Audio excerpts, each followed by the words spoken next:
मित्रों नमस्कार।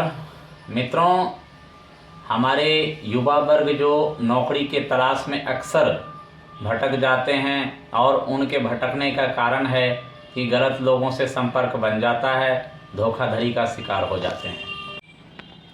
मित्रों, हम यही कह रहे थे कि हमारे युवा वर्ग जो भी हैं सो बेरोजगारी बढ़ तो रही है, पर बेरोजगारी की तरफ ध्यान नहीं देना है। अगर खुद का स्टार्टअप नहीं हो पा रहा है या खुद का स्टार्टअप करने के लिए पैसा नहीं है तो शुरुआती दौर में वो जॉब कर सकते हैं। स्टार्टिंग पीरियड में कुछ पूंजी जमा करके फिर वो अपने स्तर से कोई काम शुरू कर सकते हैं। और इसी पर एक बात आती है कि MLM, नेटवर्क मार्केटिंग या कोई और भी प्लान है। बहुत सारे लोग ऐसे मिलते हैं जो वो लालच देते हैं, हम ये करवा देंगे वो करवा देंगे। अभी शेयर मार्केट का भी बहुत सारा चला है, जो लोगों को कहते तो बहुत कुछ हैं कि इतना ये हम करवा देंगे, मतलब डबल पैसा करवा देंगे, और ये ट्रेनिंग इतना हम आपके अंदर नॉलेज दे देंगे कि आप घर बैठे 500-1000 कमा सकते हो। और लोग बाग इसी में फंस जाते हैं, ये धोखाधड़ी का शिकार हो जाते हैं। लोग कर्ज ले लेकर या फिर अपना जो जमा पूंजी है उसे भी इन्वेस्ट कर कहीं न कहीं जॉब के लालच में आकर हम अच्छे जॉब दे देंगे आपको, यहाँ पर इस कंपनी में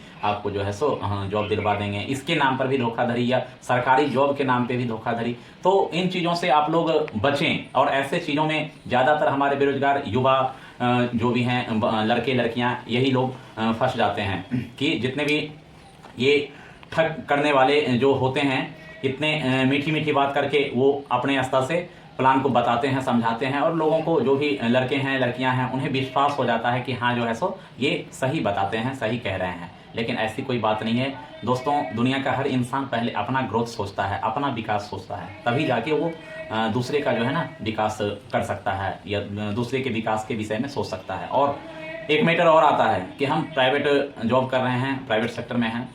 प्राइवेट सेक्टर में कहीं भी नीचे से ऊपर तक एक भी रुपए का डिमांड नहीं होता है। हकीकत ये है, ठीक है, कहीं पर भी नहीं। अगर कोई मल्टीनेशनल कंपनी है या कोई कहीं भी, हर जगह है, आपके अंदर जो एजुकेशन है, टैलेंट है, एक्सपीरियंस है, ठीक है, उसी के आधार पर आपको हायर किया जाता है। कोई भी अगर कहता है कि हम फलाने कंपनी में इतना पैसा लेकर के, तो ये सब आप धोखा के शिकार होंगे। ऐसा बिल्कुल नहीं करना है। कोई शेयर मार्केट में कहता है कि हम आपके 5000 को 10,000 करवा देंगे, आपको घर बैठे 1000-2000 कमवा देंगे, आपको ऐसा ट्रिक देंगे, वैसा देंगे।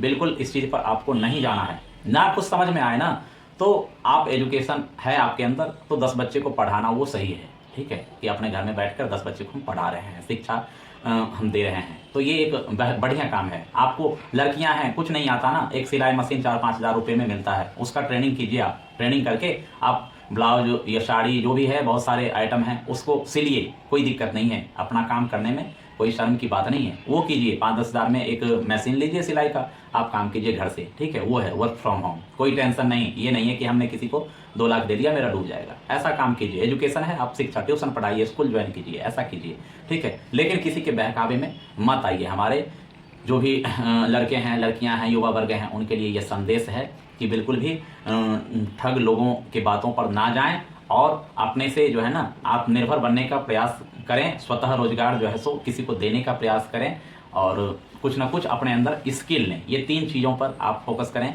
स्किल, एक तो स्किल अपने अंदर लें, दूसरा आत्मनिर्भर बनने का प्रयास करें, खुद से कोई स्टार्टअप करके आप काम कर सकते हैं। तीसरा, अगर आपके पास बिल्कुल पैसा नहीं है तो छोटा मोटा जो भी जॉब शुरुआती दौर में कहीं मिल रहा है तो आप वो पकड़ सकते हैं। लेकिन हाँ, किसी के कहने पर कहीं भी पैसा आप बिल्कुल भी इन्वेस्ट ना करें। घर से गार्जियन पढ़ा लिखा करके 1-2 लाख रुपए आपका कहीं इन्वेस्ट कर देंगे, किसी ठग के शिकार हो जाएंगे, तो उसके बाद आप आवेश में आकर के गलत कदम उठा लेते हो, सुसाइड कर लेते हो कि मेरा 1 लाख 2 लाख इन्वेस्ट हो गया, हम कहाँ से दे पाएंगे किसी को। और ज़्यादातर गरीब तबके जो है ना, मिडिल क्लास के जो बच्चे होते हैं ना, वो इस जाल में फंस जाते हैं। उनको जल्दी रहता है कि मतलब हम क्या करें क्या ना करें, एजुकेशन लेने के बाद समझ में नहीं आता, इस वजह से वो किसी दलाल के चक्कर में फंस जाते हैं, अपना पैसा इन्वेस्ट कर देते हैं। उसके बाद जो है परिणाम क्या होता है, आप गलत डिसीजन लेकर के सुसाइड कर लेते हो। ऐसा बिल्कुल ना करें। जो भी हो आप लीगल काम करें और सही मायने से सही डिसीजन लें और किसी अच्छे लोगों से सलाह लेकर के ही जो है ना कोई काम करें।